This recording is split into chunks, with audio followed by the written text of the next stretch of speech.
Bismillahirrahmanirrahim. Assalamualaikum warahmatullahi wabarakatuh.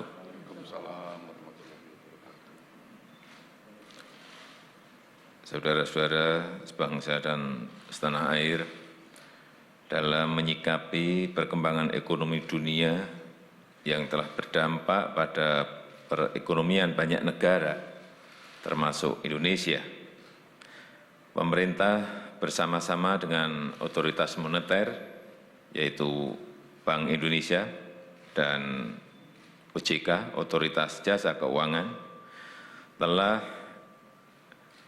bersama-sama melakukan langkah-langkah dalam upaya menciptakan kondisi ekonomi makro yang kondusif. Telah dilakukan upaya stabilisasi fiskal dan moneter, termasuk di dalamnya adalah pengendalian inflasi.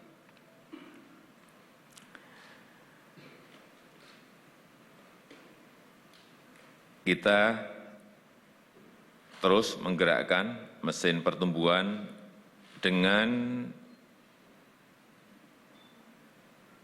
mendorong percepatan belanja pemerintah melalui peningkatan daya serap anggaran dan juga melakukan langkah-langkah penguatan neraca pembayaran. Langkah-langkah konkret yang telah dilakukan pemerintah antaranya adalah pengendalian harga komoditi pokok seperti BBM dan pangan, kemudian pembentukan tim evaluasi dan pengawasan realisasi anggaran,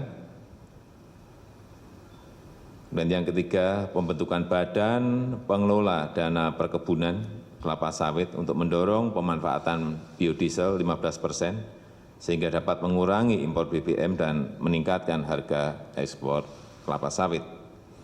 Pemerintah juga telah melakukan langkah-langkah untuk melindungi masyarakat dan menggerakkan ekonomi pedesaan dari melemahnya ekonomi nasional. Perlu kami sampaikan bahwa pemberdayaan usaha mikro dan kecil telah diberikan penyaluran kredit usaha rakyat dengan tingkat suku bunga yang rendah, yang dulunya 22-23% menjadi 12% yang disubsidi dari pemerintah. Kemudian percepatan pencairan dan penyederhanaan pemanfaatan dana desa untuk pembangunan infrastruktur di pedesaan secara padat karya, dan juga penambahan alokasi beras sejahtera rastra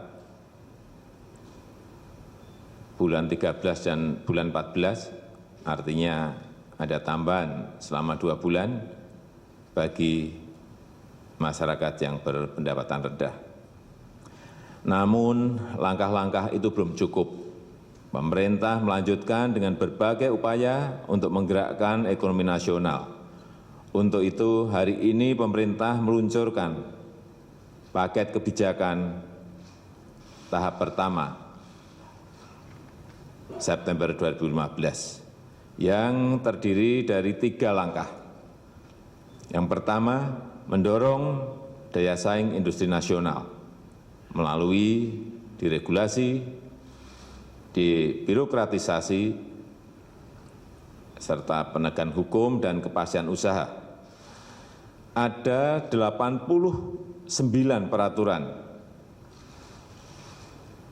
yang dirombak dari 154 yang masuk ke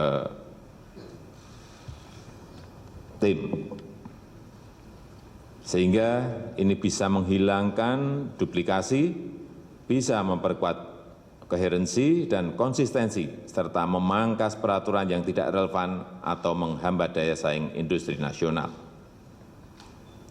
Juga sudah disiapkan 17 rancangan peraturan pemerintah, 11 rancangan peraturan presiden, 2 rancangan instruksi presiden, 63 rancangan peraturan menteri, dan 5 aturan lain.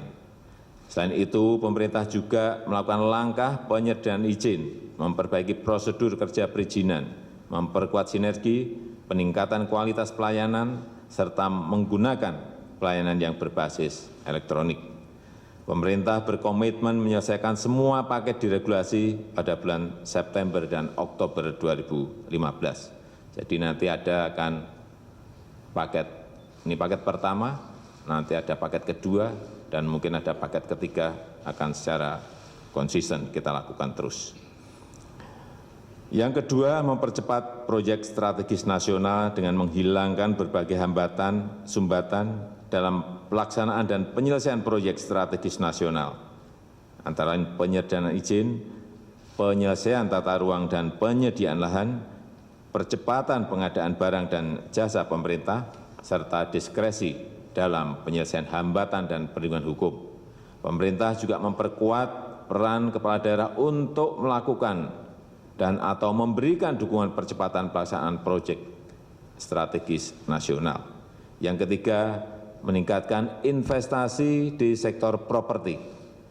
Pemerintah mengeluarkan kebijakan untuk mendorong pembangunan perumahan khususnya untuk masyarakat berpenghasilan rendah, serta membuka peluang investasi yang lebih besar di sektor properti. Saya ingin menekankan di sini bahwa paket kebijakan ekonomi ini bertujuan untuk menggerakkan kembali sektor real kita yang akhirnya memberikan fondasi bagi lompatan kemajuan perekonomian kita ke depan.